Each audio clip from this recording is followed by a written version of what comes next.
This is Pet Life Radio. Let's talk pets. This show is brought to you by Pet King Brands, the makers of Zymox and Oratine. It's Oh Behave with Arden Moore, the show that teaches you how to have harmony in the household with your pets. Join Arden as she travels coast to coast to help millions better understand why cats and dogs do what they do. Get the latest scoop on famous faces, their perfectly pampered pets, and who's walking who in Rin Tin Tinseltown. From famous pet experts and best-selling authors to television and movie stars, you'll get the latest buzz from wagging tongues and tails, garner great pet tips, and have a doggone fur-flying fun time. So get ready for the pause and applause as we unleash your Oh Behave host, America's pet edutainer, Arden Moore. Welcome to the Oh Behave show on Pet Life Radio. I'm your host, Arden Moore. Now, she's played Dr. Addison Montgomery on the award-winning series Grey's Anatomy, and she's made you laugh in the hit comedy movie Girls Trip. But one of our special guest all-time favorite roles is being a champion for animals and the proud pet parent to a rescue dog named Rosie. Please join me in giving pause and applause to the very talented actress, Kate Walsh. Hey, welcome to the show, Kate. Thank you so much, Arden. I'm happy to be here. All right, guys, listeners, it is official. Kate is great, and you're going to learn just why after we take this quick commercial break. So you guys know the drill. Sit and stay. We'll be right back. Time for a walk on the red carpet, of course. Oh Behave will be back in a flash right after these messages. Hey, pet pals, Arden Moore here. Is your dog or cat prone to ear infections? Does your pet resist having his ears cleaned when they're inflamed or irritated? Are you also concerned about the overuse of antibiotics? Help is here. Zymox ear care products offer soothing relief, and you'll love this part. They don't require the ear to be cleaned before you apply the drops. It's just as easy as fill, rub, and done. That means less touching of those sensitive ears to help create a soothing, fear-free experience. And you only apply once a day. Here's another perk. Zymox, that's Z-Y-M-O-X, gets its effectiveness from enzymes, not antibiotics. You'll find these veterinary recommended products through your veterinarian, most pet specialty retailers, and online. To learn more, go to Zymox.com. That's Z-Y-M-O-X. Pause up. Let's talk pets. Let's talk pets On Pet Life Radio. Pet Life Radio. PetLifeRadio.com. Hey, this is Katherine Heigl, and you are listening to Miss Arden Moore on Oh Behave on Pet Life Radio. Tune in for more fantastic ideas and tips for your dogs and cats and pets. We're back from the lot. Just checked the paper and we had a record showing at the box. The letterbox, that is. Now back to Oh Behave. Here's Arden. Welcome back to the Oh Behave show on Pet Life Radio. I'm your host, Arden Moore. Our special guest today is actress Kate Walsh. Now, we would probably use up all the time on this episode if we would name all the TV shows she's been on and the movies she has starred in. I mean, yep, she nailed the role of Dr. Addison Montgomery on Grey's Anatomy in Private Practice. And in 2020, you got to look for her in these movies, Sell By, Honest Thief, and 3022. But Kate is here on our show and bringing her A game to benefit dogs. She's teaming up with Zoetis to unleash the Canine Courage program that, yes, includes a contest you can enter. So, Kate, pardon the pun, I know you're itching to tell us more. I've never heard so many dog puns in less than 5 minutes. Well, there you go. Done. Well done, lady, my lady. Thank you. So, yeah, I was really excited to partner with Apoquel and Zoetis to talk about just dog allergies and just bringing awareness, and also the fact that they expand. The campaign is inclusive also of donating, and that Zoetis does donate to and contribute annually to the Canine Courage program, which I'll talk about in a second.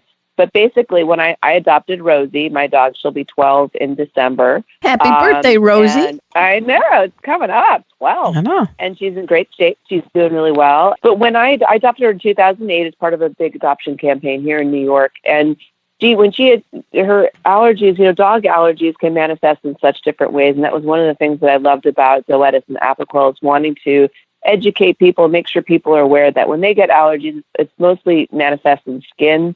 It's different than human allergies. You're not going to necessarily see them sneezing and or coughing or having a watery eyes or a runny nose. That it's really, it's hot spots, it's scratching, itching, it's chewing. And some people just, or in my case with Rosie, she would do this cute thing where she would take both of her paws and at the same time scratch her, her front paws, scratch her snout. And I was like, oh my God, that's so cute. Let me get a video of that. That's allergies.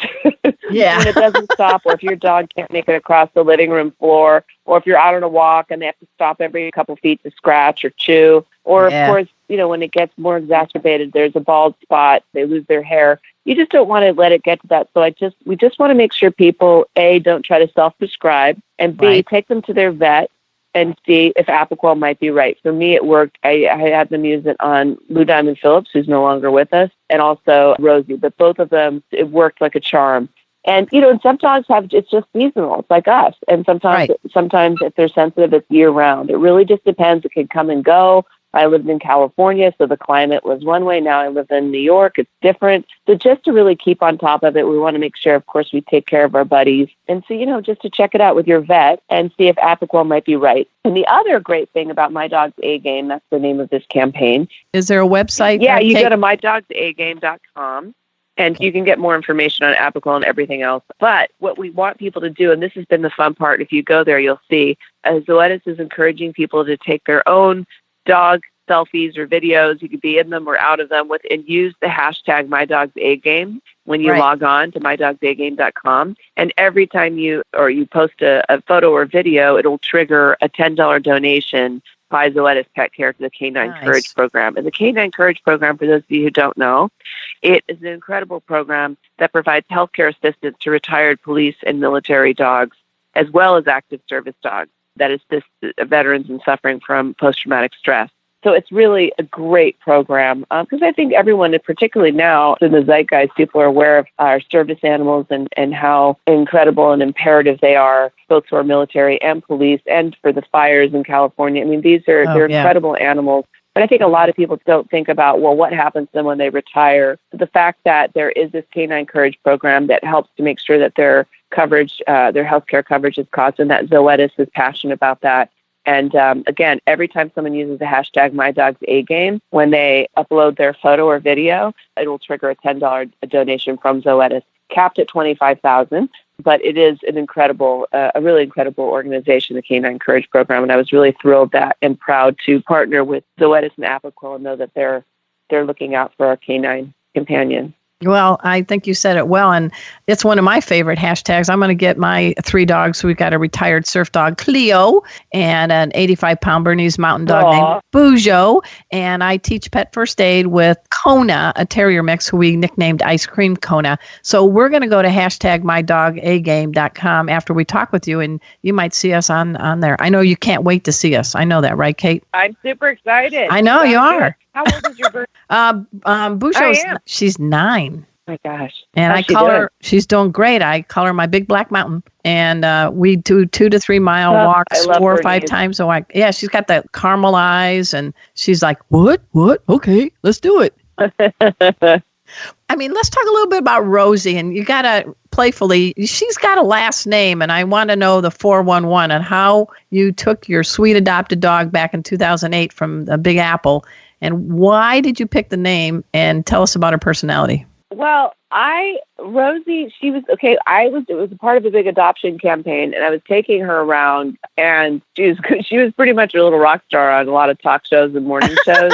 She was just an 8-week-old puppy then, and she had, her look is, she's a mix, but she's got the black and then the caramel eyebrows and caramel paws. So she has it looks like a little Rottweiler markings, but she's a lab and shepherd. She's got a little white stripe on her chest. And she was so cute, and the adoptive agency had just called her Flower. Oh, so I was like, well, I'm not going to keep. And then I decided at the end of the campaign to take her home, and there were actually 2 dogs that I couldn't choose between, and I couldn't remember. I don't know what Amika, but anyway, I chose Rosie. And then my brother actually came out from Seattle. I was like, there's this other one. I can't let him go. He's so cute. He was 10, and he was adopted. It's her litter mate, and he's called him Miko now. And so my brother, Sean, actually has my dog's brother. So when he goes out of the country to work, actually when I started this campaign, this partnership with Zoetis and Apoquel back in August, and I had both of them out to do satellite media tours and a little red carpet.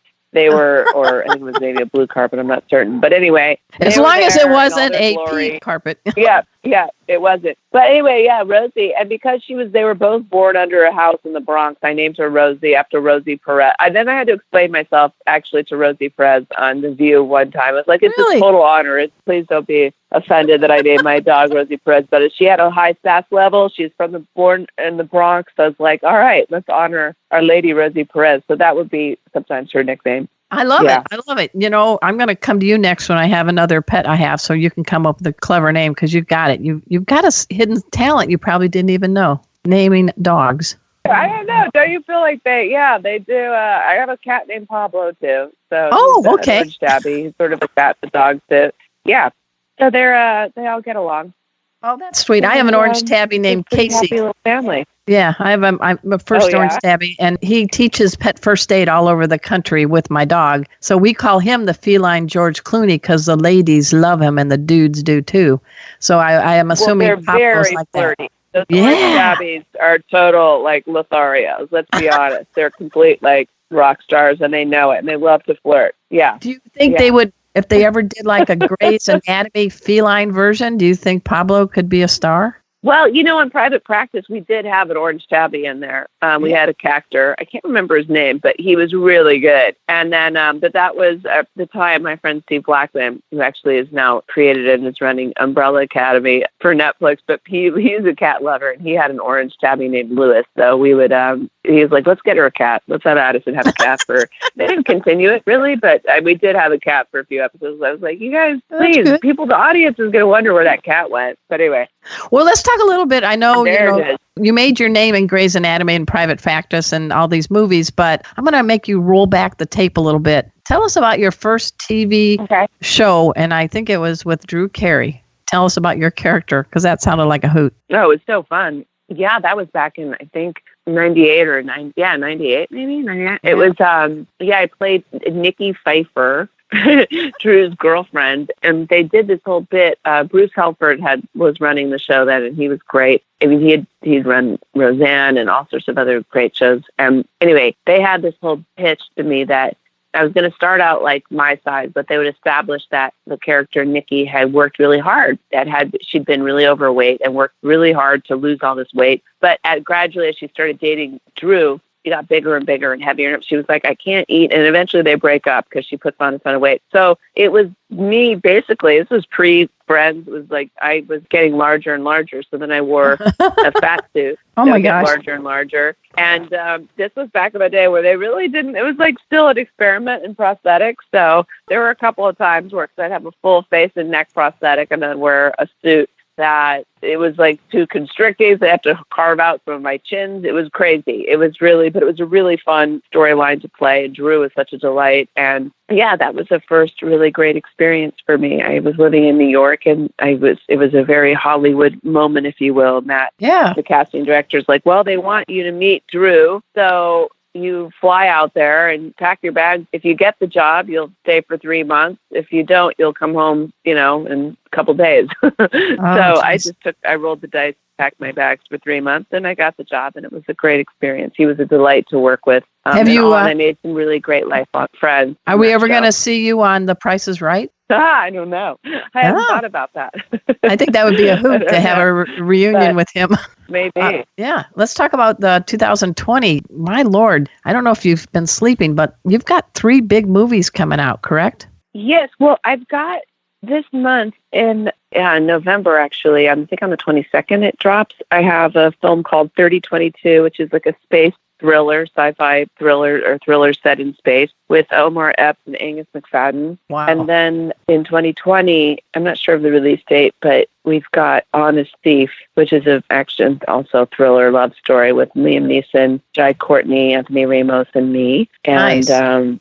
So I'm excited about that. And then I just, Sell By it's about to get distributed for mass release, but it's been making the festival circuits. It's a really wonderful, beautiful romantic comedy ensemble film written and directed by my very good friend, Mike Doyle. That's been out, like I said, doing festivals so we'll see what else. And then I'm waiting to see, I made a little film with Donal Logue called Sometime Other Than Now, which was really delightful. I had shot that here in New York on the North Fork of Long Island over the summer, and it was really cool. I actually brought Rosie and Amiko out to stay with me at the little place I was staying, so they could have like some good beach time on the Long Island Sound and take little chili dips. It's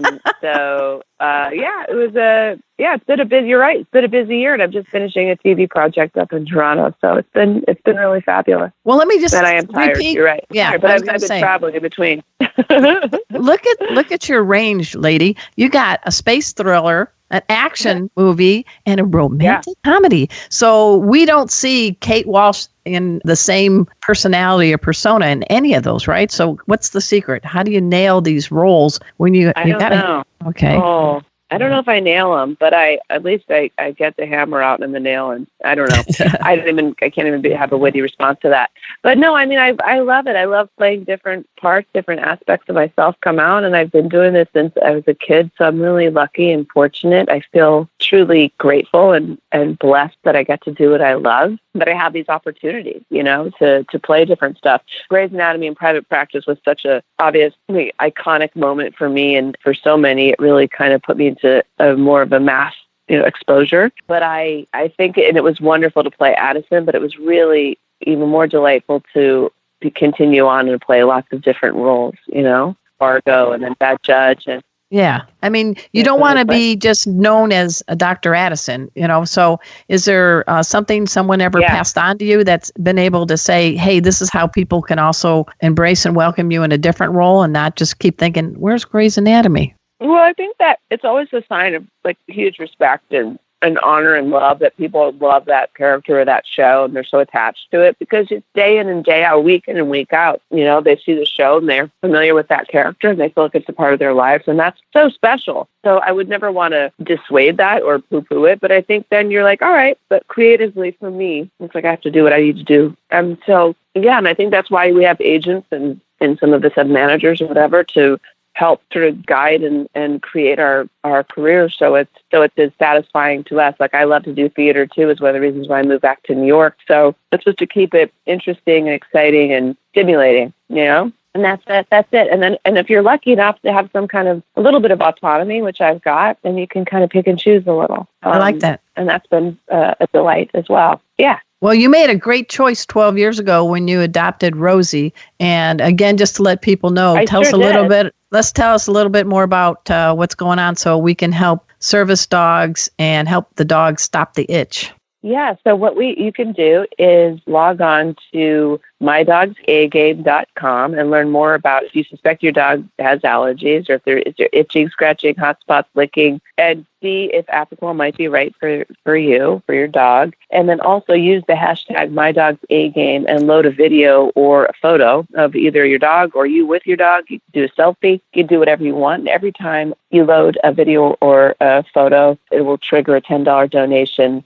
from Zoetis to the Canine Courage Program, which provides healthcare assistance to retired military dogs and police dogs and active service dogs that assist our veterans who work so tirelessly for us and suffer from post-traumatic stress. So it all is it's an incredible campaign. I'm super proud to be a part of it. It's all about service, about serving your pet, about serving military and police dogs, and so it's a great program. So I encourage you all to go to mydogsagame.com. Find out more. Thank you again for being on the show. I'm glad we were able to get you today. Give a nice, healthy treat to Rosie from Kona, Bujo, and Cleo. And I will see you literally in the movies. Right on. Thanks so much, Arden. Thanks for your time. All right. Take care. Thank you again, Kate, for being a great guest on our show. And at this time, I also want to do a shout out to Mark Winter, our executive producer. He is the Wizard of Paws on Pet Life Radio. Please tune in to this show and all the others on the Pet Life Radio Network. And until next time, this is your flea-free host, Arden Moore, delivering 2 words to all you 2, 3, and 4-leggers out there. Oh, behave. Coast to coast and around the world, it's Oh Behave with Arden Moore. Find out why cats and dogs do the things they do and get the latest buzz from wagging tongues and tails in Rin Tin Tinseltown. From famous pet experts and best-selling authors to television and movie stars, you'll get great tail-wagging pet tips and have a fur-flying fun time. All Behave with America's pet edutainer, Arden Moore. Every week on demand, only on PetLifeRadio.com.